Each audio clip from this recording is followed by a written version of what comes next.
Okay, let me share my screen.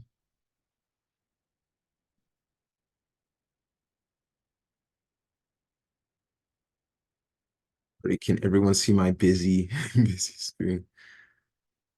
Okay, sounds good. Alrighty, we're going to get started today. My name is Jordan Williams. I will be teaching this Introduction to Nsibidi course. Don't worry though, I will show you guys my experience, my background, and intimacy with this writing. I'm very passionate about Nsibidi. I've done a lot of work with Nsibidi. I've done a lot of work for others regarding Nsibidi, like names, tattoos, album covers, all this stuff. So you'll see it in the next few slides.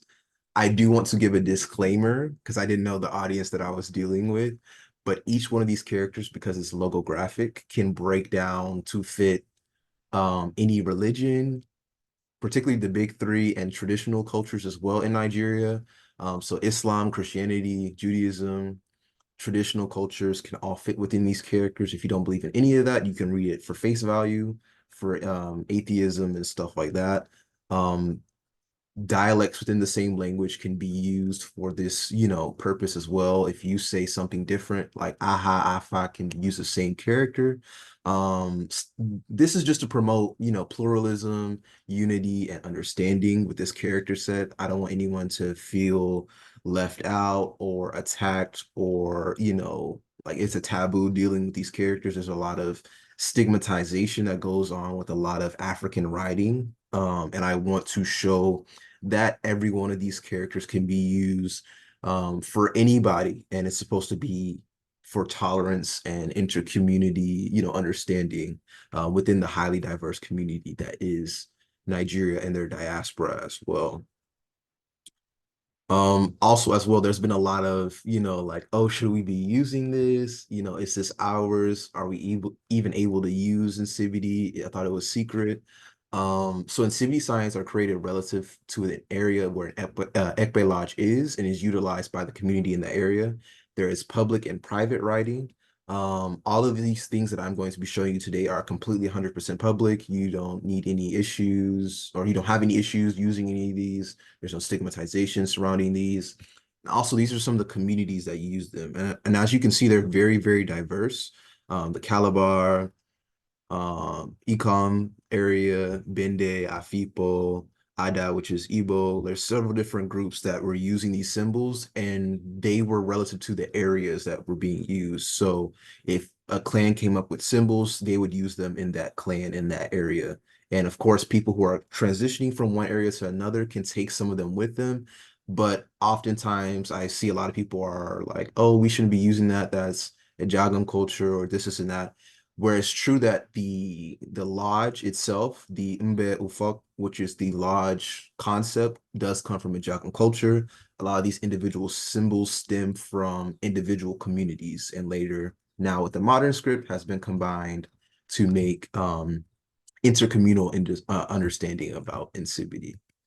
So this is me. My name is Jordan Williams. I'm a passionate researcher, lexicographer, linguist, and graphic designer, using my skills to promote and preserve African culture, religion, and linguistics with the focus of Ekpe, Abakwa, which is a descendant society of Ekpe in Cuba, and the material culture they have across the world, essentially, for all Afro-descendant people to know a bit more about what's going on, how it works, because these characters are going to be used way more than just these people and communities. My research stems mostly on, like I said, Abakwa, Ekpe, even like a lot of these things have been seen on like Underground Railroad quilts and stuff like that, which is what we use here in the South to escape enslavement. So a lot of these things have gotten everywhere, and I want to start showing people how beautiful this material culture is. I've done a Unicode proposal. I don't know if you guys know Nkwoku, the online dictionary. I do all the Nsibidi work there. So yeah, I've been commissioned for graphic design as well. I've done album covers for a few artists like Amare, Odie, Flavor, Eastern Vibes, and The Cavemen. And some of my translation work has also been featured in the movie Black Panther, which you'll see in these upcoming slides. So yeah.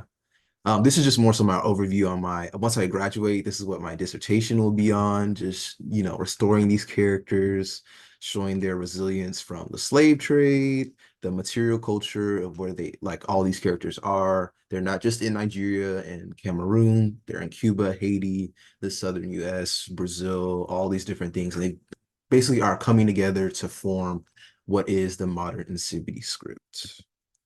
I do have a little showcase. This just shows what I was basically showing for Unicode, just some supplementary information. Oop, the music cutting out. But yeah, there are multiple forms of Nsibidi. It's not just writing. There are hand gestures. There's chants that go with these different things for different communities. Um, and so the modern script has come about by taking a lot of these individual clan symbols and combining them into logographic writing that can be used by the entire community. Which all of these I've been given permission to do. Nothing I'm doing, like you guys have to worry about any stigmatization. All of this is completely for public use, for public education and documentation. And this is just showing it in real time. Like it's not just something I'm putting on paper. Um, these are in actual places, on actual artifacts, on actual people. Yeah, so Victor Ekbook is an artist. He took this picture in Calabar. So this is just showing like on the gate. In Calabar is love and heart. He's a very famous artist. A lot of his work has been world famous for the things that he does. The Cavemen, they also have a lot of these same characters. I don't know if you guys listen to them, they're great.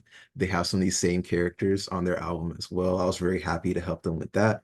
Odumodu Black, I was able to, help them source and translate a few characters as well for them to use on their cover. Eastern Vibes, a lot of people don't know who these people are. They're very chill. I met with them as well. I've helped them with a few of the characters on their album as well.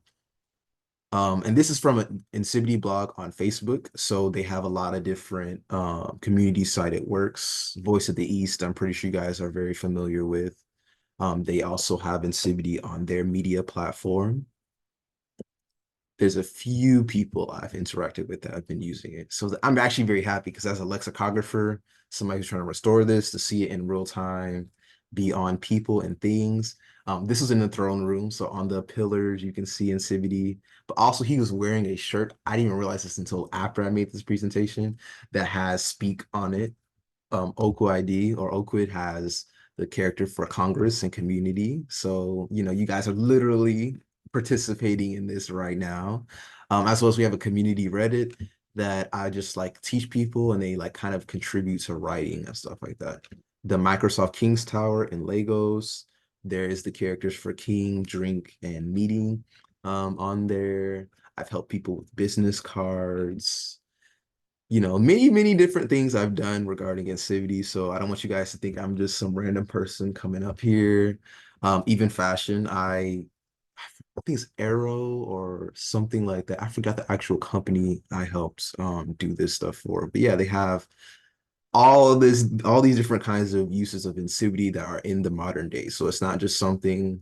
Yeah, this is a Catholic school, Catholic high school as well. They were writing in these characters, and I just want to show you guys it's not something that I'm just making up or I just happen to do this as a hobby. This is a lot of my research, and I'm very passionate about it. Hero Beer, they also did an add on Insivity and using it on all of their different individual bottles.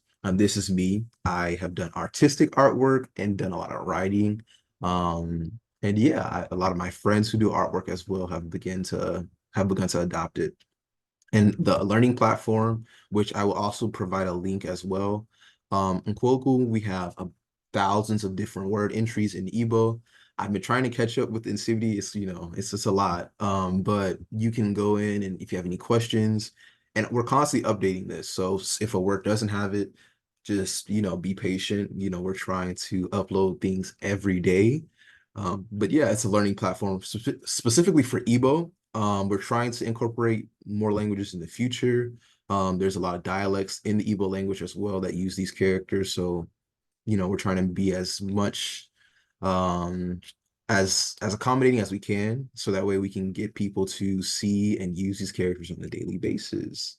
I believe that's everything regarding this individual presentation. Yeah, so Odom of the Black, Caveman album, ODS album, Eastern Vibes album. I've done AR video trying to show off the culture and stuff like that. Um, I've been featured in The Voice of the Sun, which is a Nigerian, especially Igbo, media platform in Nigeria. I've done movie poster work for the Black Panther cover, which is here says for the people, for the Leopard King or the Panther King, and for the country, which, you know, this is what the whole aspect of Black Panther is for. I've done like clothes. This isn't a great picture, but I've done individual things that I wear and using the characters. And yeah, does anyone have any questions so far? Okay, bet.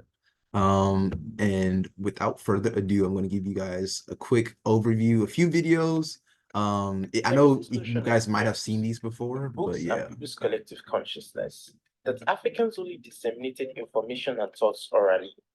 To say Africans do not have a writing system, except for the infamous Egyptian hieroglyphs, is nothing but a misguided belief that is based on decades of deep marginalization of African cultures that were not deemed desirable.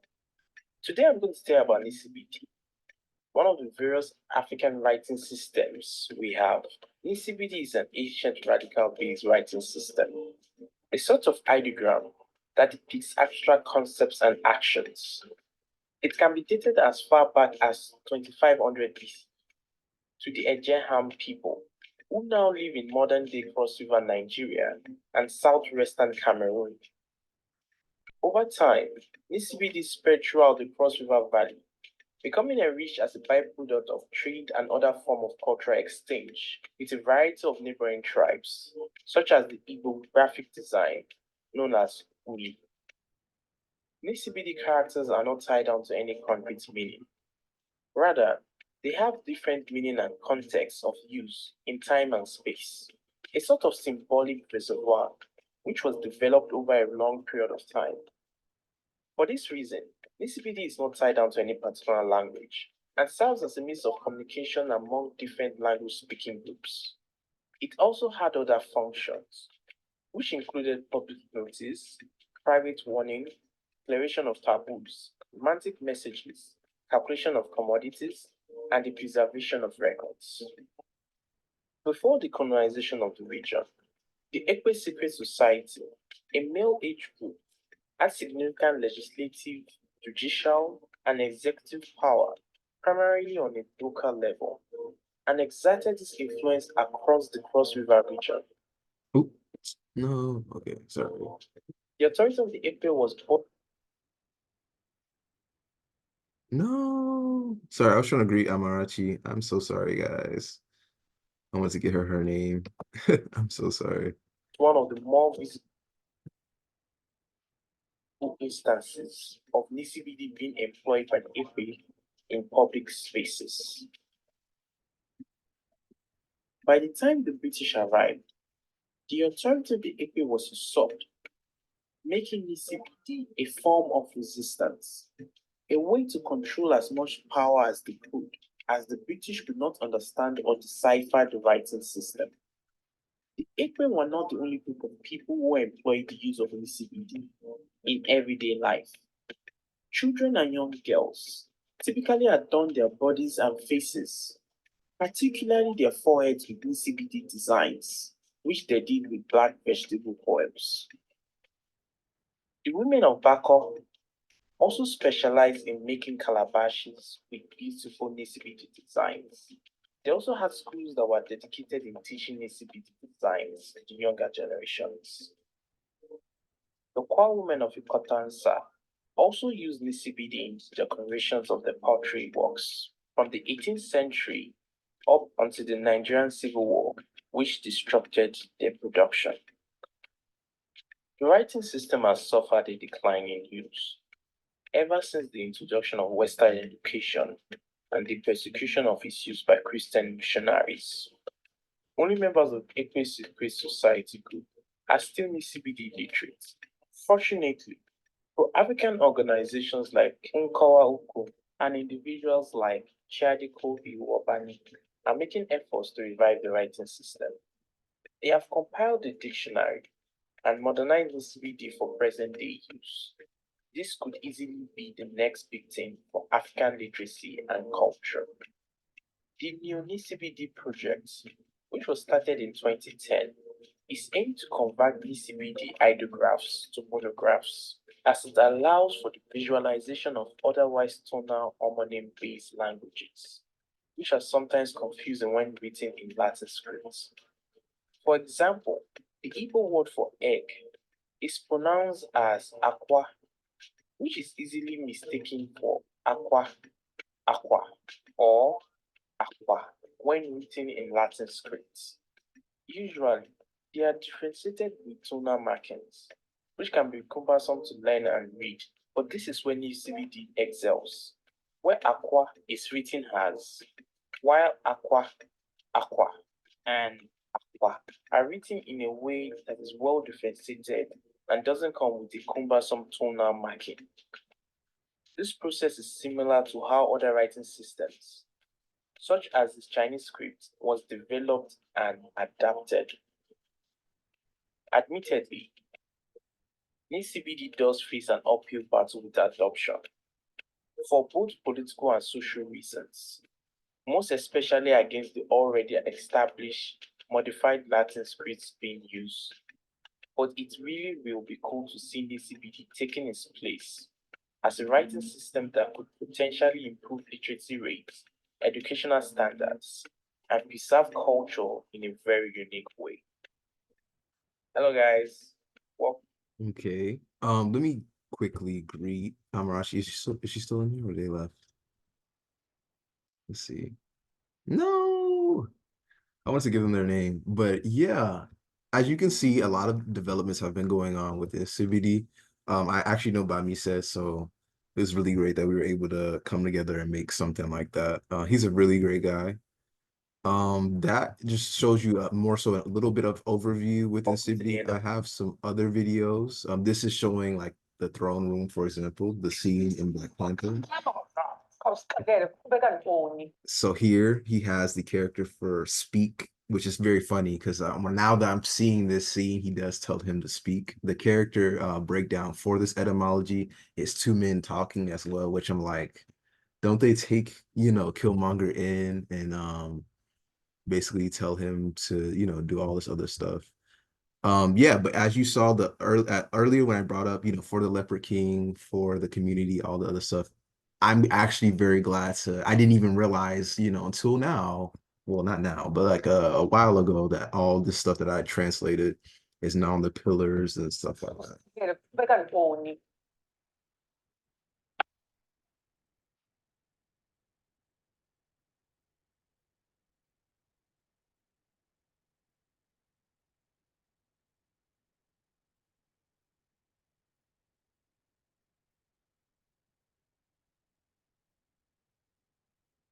Stand up.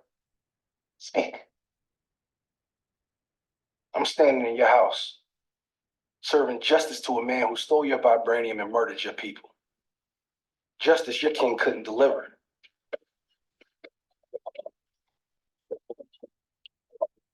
I don't care that you brought Claw. Only reason I don't kill you while you stand is because I know who you are. Now, what do you want? I want the throne. Hey, you, the tuna.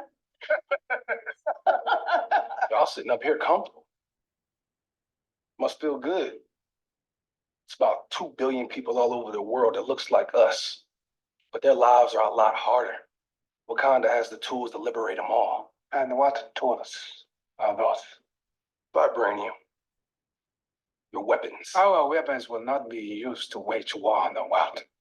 It is not our way to be judge, jury, and executioner for people who are not our own. Not your own. But didn't life start right here on this continent?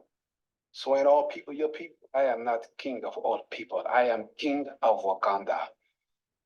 And it is my responsibility to make sure our people are safe and that the vibranium does not fall into the hands of a person like you. Son, we have entertained the charlatan for too long.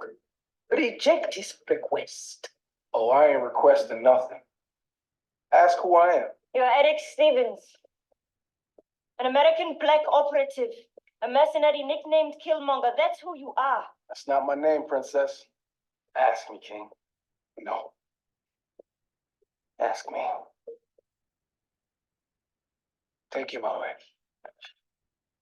Ungubali, Indigo Intadaka. Unyana Kantogu. Huh? Unyana Kantogu. I found my daddy with panther claws in his chest. You ain't the son of a king, you a son of a murderer. You have what say, son? Lies. I'm afraid not, Queen Mother. What? You think that Kantogu? Hey, Auntie. I'm exercising my blood right. The challenge for the mantles of King and Black Panther.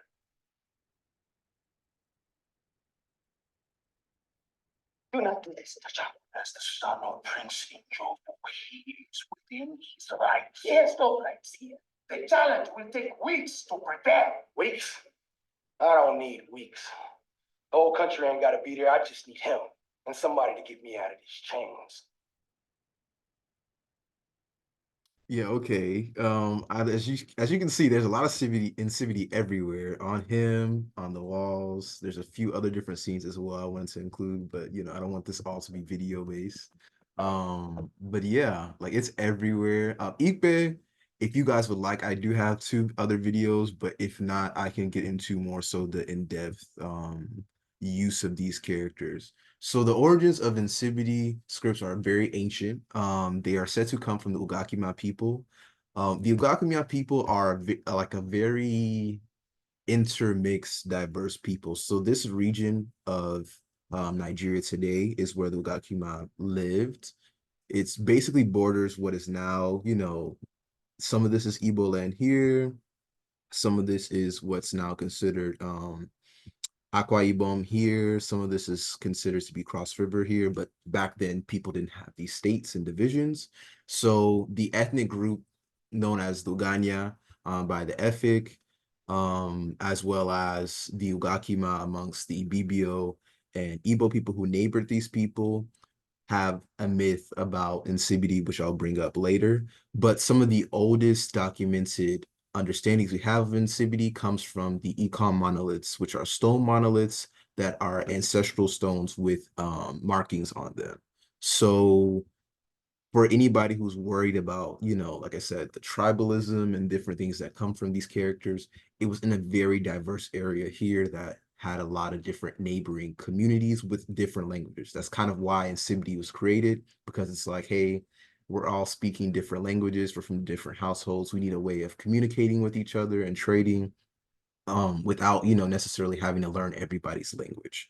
So yeah, and it dates back to almost 5,000 BC. So next time somebody says, Africans don't have writing, they don't have this and that, you can just, if you need to hit me up, or you can refer to this recording here, as well as it's cited by Samuel Gregory F. Young, which is my Ekpe song. He is the person who initiated me into Ekpe society. We'll basically tell you all these things are very much real. They're still used today, and there are a lot of layers to this writing. The Ugakima myth, the Ugakima people, a mixed community of Ibibio and Ekoi people neighboring the Igbo and Oran lands, living between Okrana on the Cross River and Uwet on the Calabar River, are believed to be the Uganya by the neighboring Ibibio and Efik people. They taught Nsibidi a system of symbols to surrounding communities. The Ugakima learned Nsibidi from large baboons called Idiok in the forest. When men stayed overnight in the bush and made fires, the Idiok would sit around the fires like humans, scaring away most people except the Ugakima, who befriended them. The Idiok started tracing signs on the ground, and when the Ugakima eventually understood through the Idiok pantomime performances, These signs were later called Nsibidi, which originated from the word Sibidi, which means to play or to enact, reflecting the playful learning process and the pantomime process with the characters and learning itself. The Ogakima later added these symbols onto common objects like combs, calabashes of money, cloth, many other different things, skin, to gain knowledge and share knowledge. They also gained knowledge from the Idiok regarding different medicines and herbs, which helped a lot of the communities in the area. Let me move this right quick. The Ebo myth, which this is considered to often sometimes be a little older than Ogaki. There's like conflicting accounts. The story of the Ebo accounts, Ebo just means leopard as well. It's another word for leopard in Ajagam language, recounts the tale of Unki, who loses a palm kernel that rolls into a crab hole leading to a ghost town. There he asks the ghost town's chief for his kernel back.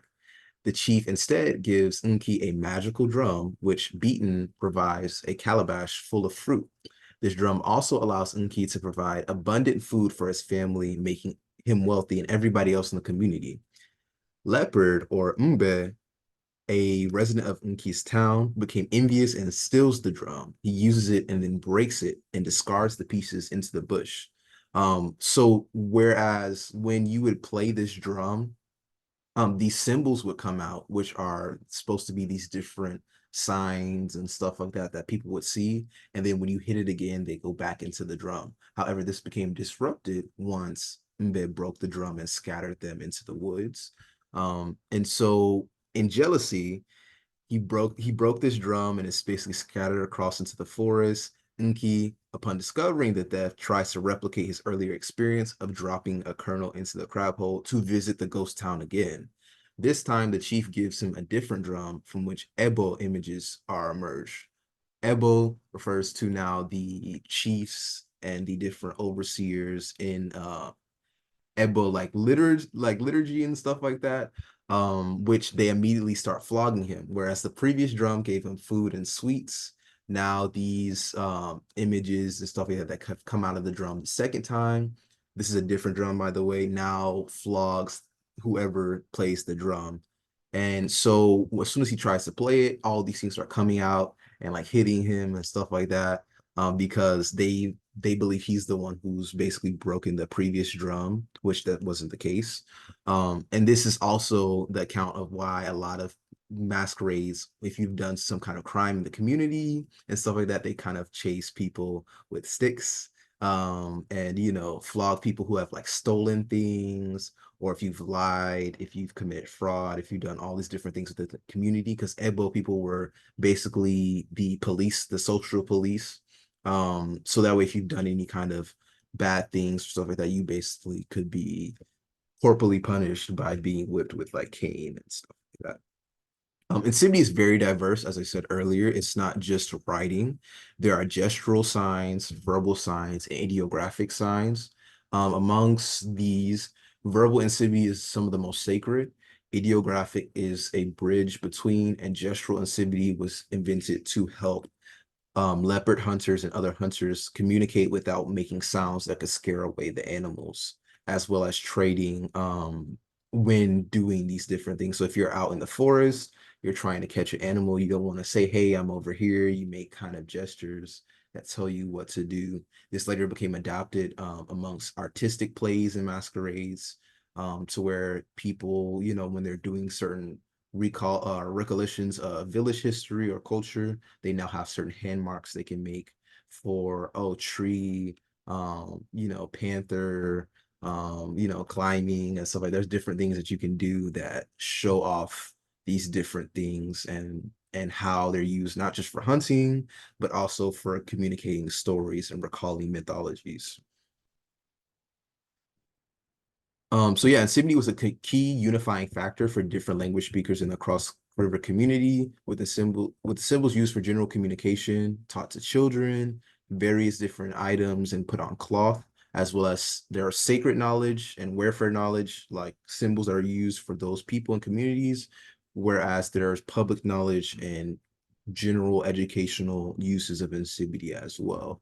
This is an Effic calabash that has Nsibidi on it. These are Ejagam Ekoi face markings with Nsibidi on them. These are Bakor monoliths, which I'm very sad because recently a monument has been taken down in Cross River because some of the governors were like, hey, this is this evil, this, and that. And part of my research is showing that a lot of these characters are like they can be unified. So you don't have to worry about, if you're Christian, you can use these characters because there are stories and biblical verses that support the rhetoric in these characters. But that's just a side note. I'm just very sad a lot of these are disappearing because people think that they're juju and stuff like that. An Anang clay mask. So it's very similar to what I was saying earlier when people make the hand gestures.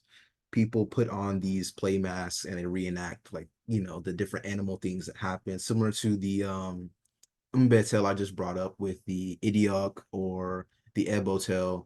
If you would play the leopard or you can play the Idiok or these different character roles. An Ekoi Calabash, an Ibibio mask, an Orang fan that has Nsibidi on it. And some of the most famous and preserved today are the Igbo Okara cloths. So these have all the individual characters on them. They're worn as wrappers. They're on backdrops of lodges and all these other different things. This is actually why I'm trying to go to Nigeria in the next few months to do intimate research, to document these things, show people, hey, this is a beautiful culture. There's also, I'm trying to work with someone as well to make public versions of these. These actually can be bought and sold. Men and women can wear these. It's just more commonly seen on men. Yeah, so that way these weaving processes are sustained. It's only made today in one village, Izilo village in Abaliki, Ebonyi State. So these are very, very endangered materials. They're used everywhere, but only one clan knows how to make them now. So I just want to really highly emphasize the beauty and the sophistication of this, as well as it's everywhere in Ekpe liturgy. So these are some of the last remnants of the thousands of characters that we have in Nsibidi because of the diverse nature and how like intricate the designs are. World famous, world famous. And this is on the back of a lodge in Arochukwu. So if you see a lot of these characters here have Nsibidi on them, and this is what I'll be doing like when I go to Nigeria, taking pictures, documenting these so people can later type in them and use them. Yeah, just some more pictures and slides. Okay, so now we've gotten to the actual core learning of this. Sorry for the long overview, but yeah, these are all individual adaptations of the traditional and the simplified characters. I hope to make a chart of this one day because if you recognize all these characters, you can almost learn any Nsibidi character because they're compound characters of what you're seeing. Here is the character for speech or talk, which I don't know if you saw on I forgot his name. I know his actual name. T'Challa's shirt. If you saw all those different characters that are going down there, that was the character for Speak. So they're very, very present in a lot of different popular culture. And Nsibidi functions primarily as an ideographic script, which means each symbol or character in Nsibidi represents a specific idea or concept. An ideograph is a written symbol that represents an idea or concept directly rather than a specific word or sound. Ideographs convey meaning through visual representation rather than phonetic elements. So that means, everything you're seeing is specifically for that concept. If you look here, for example, this is tree. This is root because there's something under the tree. So if you start thinking like that, Nsibidi will become a very easy script to read because it's just context. If you can see that this is tree here, but what's different? There's something underneath. And so that gives you the connotation of, okay, I can understand more and more characters if I'm able to see what they mean. Nsibidi is a logo, although it's mostly ideographic, these are also logographs as well, meaning that the individual logographic symbols that you're, ideographic symbols that you're learning apply and build on each other. So this means water. Can you guess which means ocean? You can type it. You don't have to say it if you want to, but you can say it if you'd like. I've gotten an answer from Eshe. Does anyone else want to try? Oh, let me check the chat. But yes, I'm glad so many people are, seeing it. Yes, this B does mean ocean because it's a encasement of water. So those two signs here just means exterior or to be bound by something. So yeah, a body of water. I'm glad that you guys have, picked that up. I've tried to teach this to some people. They're like, what is that? I don't know what this means. This is and that. So I have another exercise. You just learned ocean. Can you guess which is island? Yes, I'm seeing good things. I'm seeing good things. Okay, yes, this is correct. Island is A because it's land on top of the ocean. So I hope that makes sense. You're seeing that these things build up on each other, and the more things that you realize and understand, they overlap over time. I have another one. If this is mouth, can you guess which is teeth?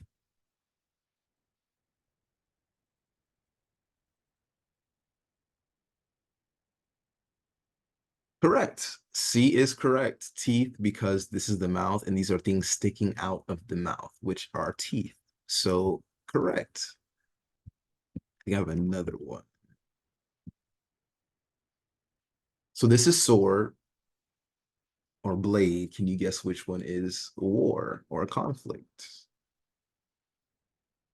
This is correct. So A is correct because this is the character for person.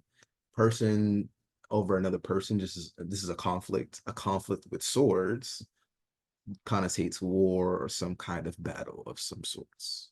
So I'm glad that you guys are getting this. I promise it's not like, hard or some kind of like, scary, something. I think I brought this up earlier. So this is tree.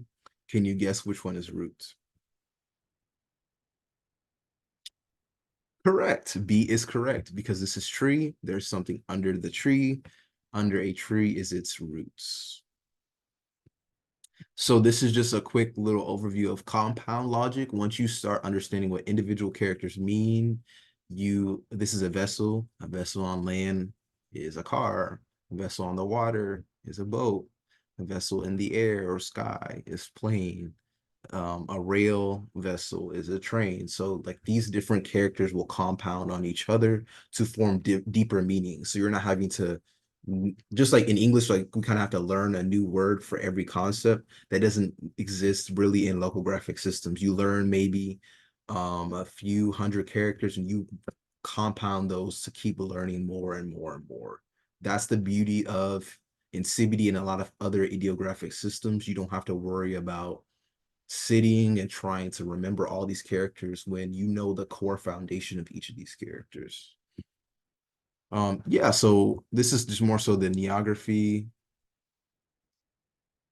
Yeah, I can definitely send these to you guys. I just would need an email or some sort. I can definitely send these to you guys though. And yeah, we can definitely get that to you. Um, I'm thinking about that right now. Let me see if I can download these. If you leave your email in the chat, I can give it to you because I think I would have to download these first and then I can send them to you. Yeah, so for the neography standard, we took specifically how Okara's made every character's capture within a square. So that way the proportions like make sense. And you can write these things out. Okay, thank you. So tree is tree by itself. Two trees here is forest. This is a grove because there are trees in place. This is the character for place. And these different things will start stacking up. You'll say, oh, I see this here, or this means fill because it's trees in a space. So, a huge space with a bunch of different trees. Um, this is the character for root, which you guys saw earlier. There's something at the bottom of the tree. This is a vegetable because root with leaves, something in the ground. You pull it up, it's a vegetable because if you pull something out of the ground by its roots with leaves in it, like cassava, carrots, stuff like that, it often connotates some kind of vegetable. Okay, we finally got into the name portion. Sorry, guys. I know it's taking a minute. I didn't want to just show you random signs and stuff like that. I kind of want to, give everybody context. So for Mrs. Eshe here, The character for life breaks down from leaf and earth. So something coming out of the ground itself means life or living. I hope that makes sense. Something bursting from the ground is living. This also means green as well. In Igbo specifically, these characters can, like I said, morph for different people's meaning and understandings in their own language, but the core understanding of this character is life or living, and it combines earth and leaf, something coming out of the ground, germination, crops, grass, stuff like that. Alrighty. I don't know if they're here yet. Um, no, Chioma's not here. I did so much work, guys. No, I'm kidding. But so for Chinonso, your name means spirit remains pure or holy, or something that remains sacred. The character for life, sorry, I didn't put life here. I should have, yeah, life fire. There we go. Life fire is spirit. So essence, your general soul or essence is the life fire, your life force. That combines to make chi. For no, which means to stay or sit, is sit in place, to remain, something to remain in place. And holy or sacred is the land and the earth goddess. So any sacred groves that are in, Nigeria and stuff like that, any kind of sacred land in itself is deemed as holy. So you combine spirit remains and holy, you have chi, no, and so, which makes your name. Spirit remains holy. I'll give you a second because this is a little bit longer, so I'll give you a bit of a second to, digest it.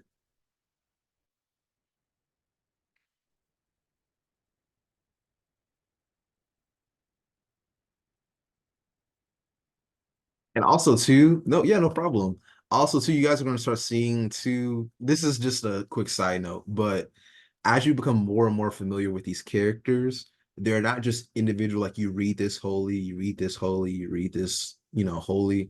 Um, you'll start seeing like, okay, like you can read these individual logographic elements and they kind of flow together. So like the bush on fire sits in place. Like I don't want to start getting into some religious rhetoric, but these can fit multiple things at once. Sit in place, the goddess and land. Like you can create a pictorial moment or you create a scene by how you're reading it, which kind of gives you more understanding of how these characters work. So you can read them individually, but it works when you start flowing and understanding the individual pieces and they kind of create a scene. Um, yeah, Amarachi, like I don't know if she was here or not. The beautiful spirit, which also, like I said, chi, life force. These two here, A and Ra, are compounds of this here, Ma, which means beauty. So Amara is just the core verb stem for Amarachi is Ma, which is beauty, which beauty comes from woman and person. So a beauty or a beautiful woman combines the character of woman and person here. So yeah, that makes Amarachi. These two things are literally just suffixes. So a lot of Igbo words have core verbs that ima, uma, ama, all that other stuff. You would just put different suffixes here while the verb stays the same. You can say ama, amachi is the same thing as amarachi. It just amara shows the conjugated term for it. Same thing with ekbe means to pray. Ekbere is a prayer. Ikbere is a actual prayer in itself. Um, yeah, I think that's everything that I had so far. I was going to do a short Q&A if anybody has any questions. I didn't want to put all this on you and just, tell you, hey, good luck. If you have any questions, concerns.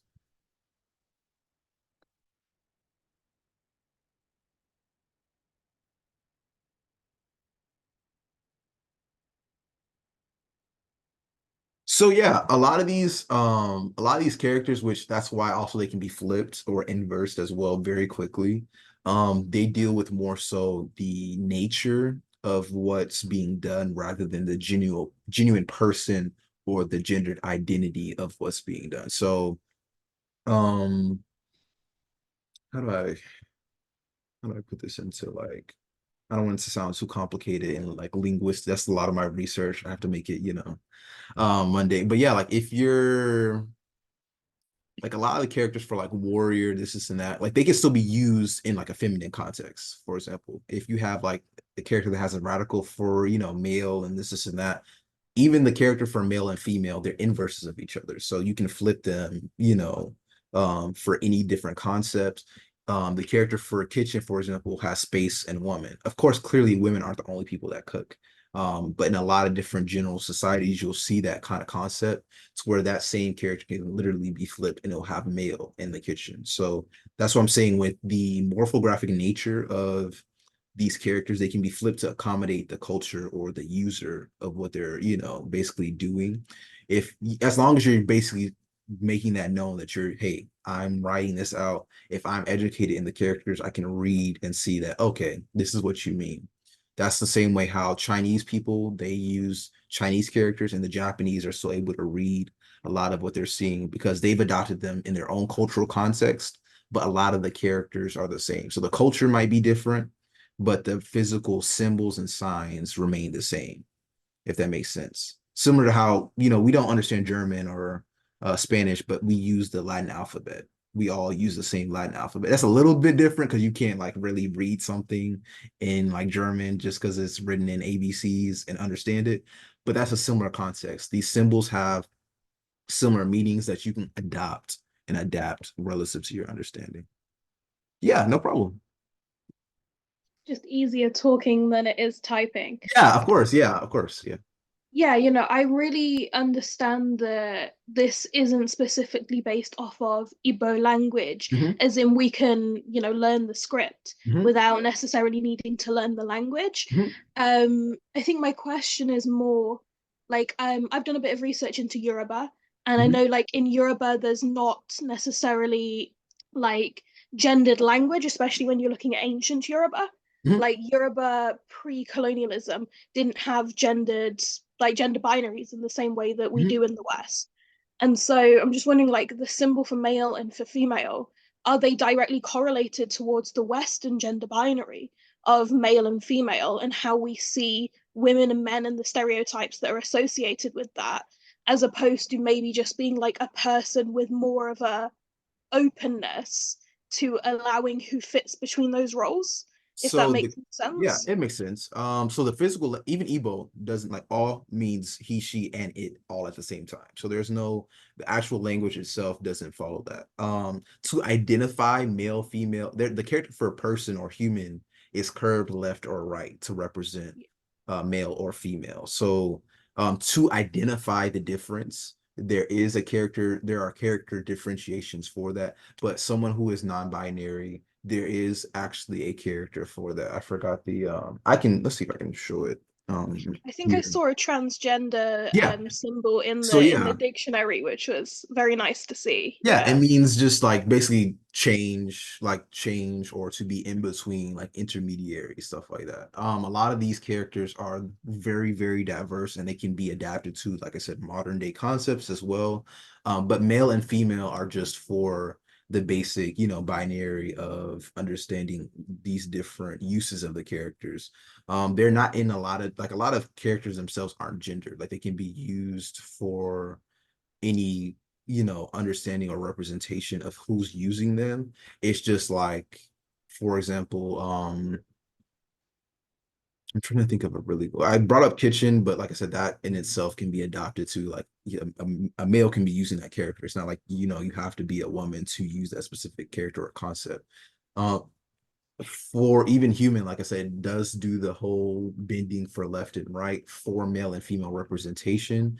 But for someone who doesn't identify as either of those things, they would most likely use either human or the character for transgender is literally like changing human. So someone who has, identified or broken away from those lateral binaries of male and female. So someone who's literally a force of change from the stagnant, male and female. I can see if I can bring up the dictionary here. Let's see.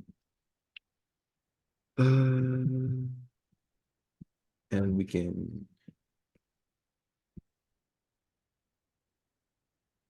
Yeah, And just out of bridge. curiosity as well, like Mhm.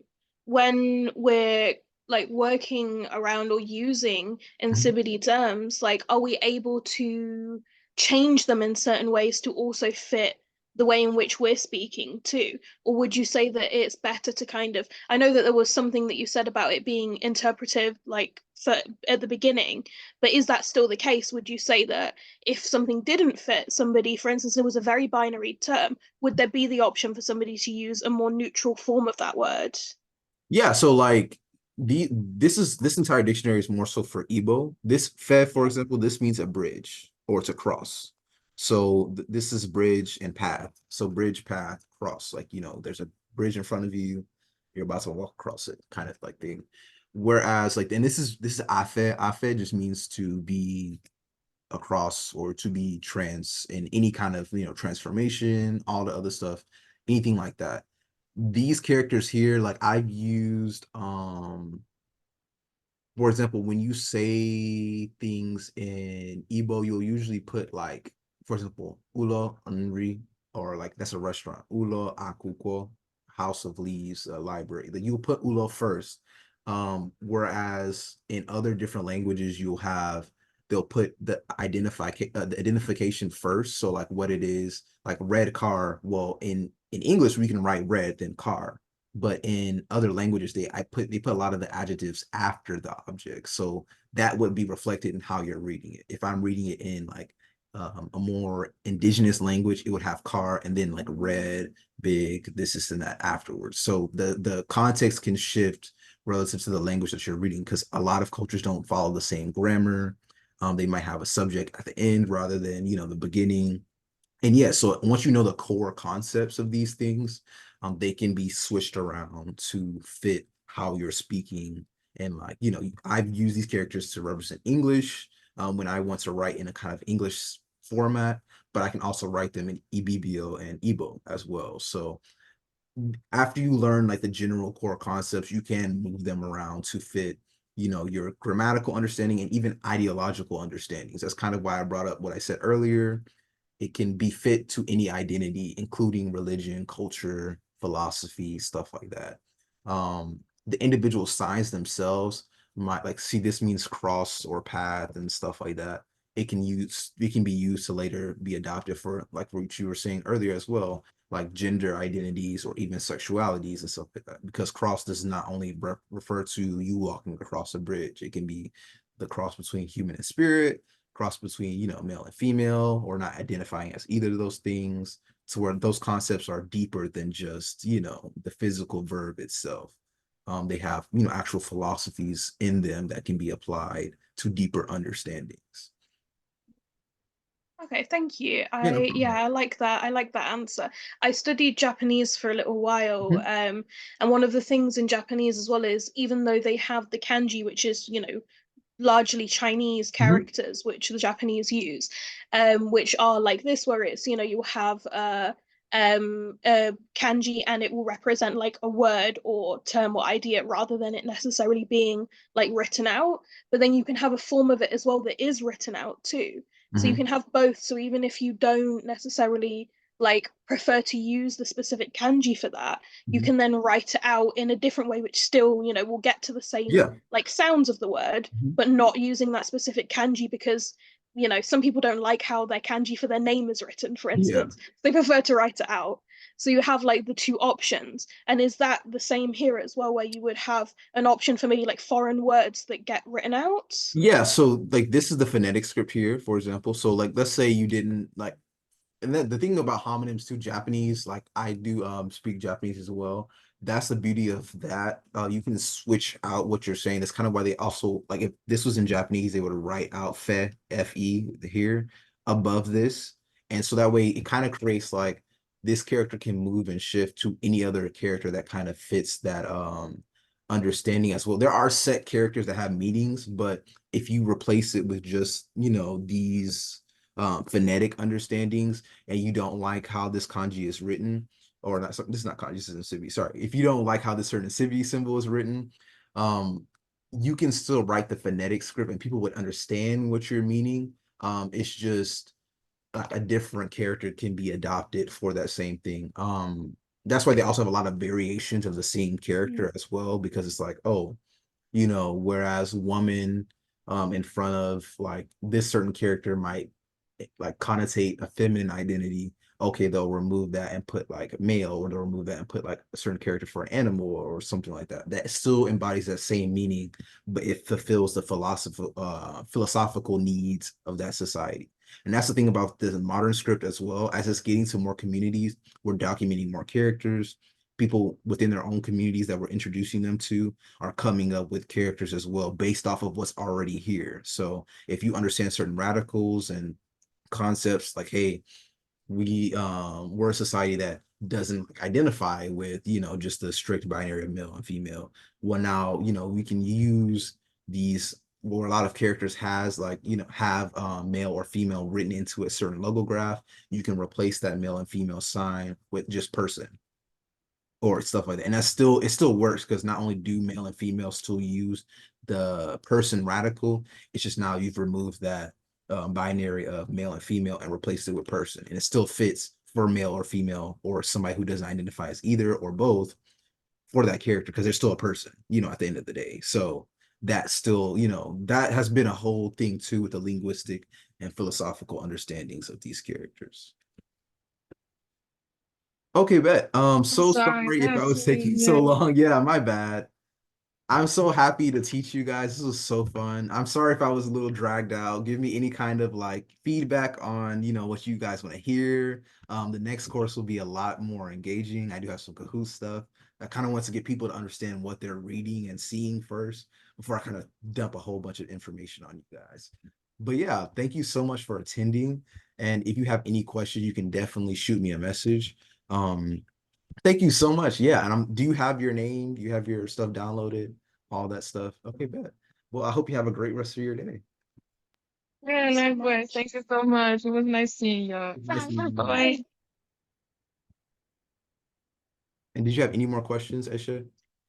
I mean, I have a million and one questions, but I do feel like you're probably going to go through a lot of it in the course as well, Yeah. and so I don't want to preempt too much. Mhm. But it is really interesting to learn. I actually have some scarification, some Nsibidi scarification, Okay. yeah, and some Uli as well, Mhm. because my family's from Barbados, and in Barbados we have a lot of people are from Ghanaian backgrounds, but we Mhm. also have a lot of people from Nigerian backgrounds too.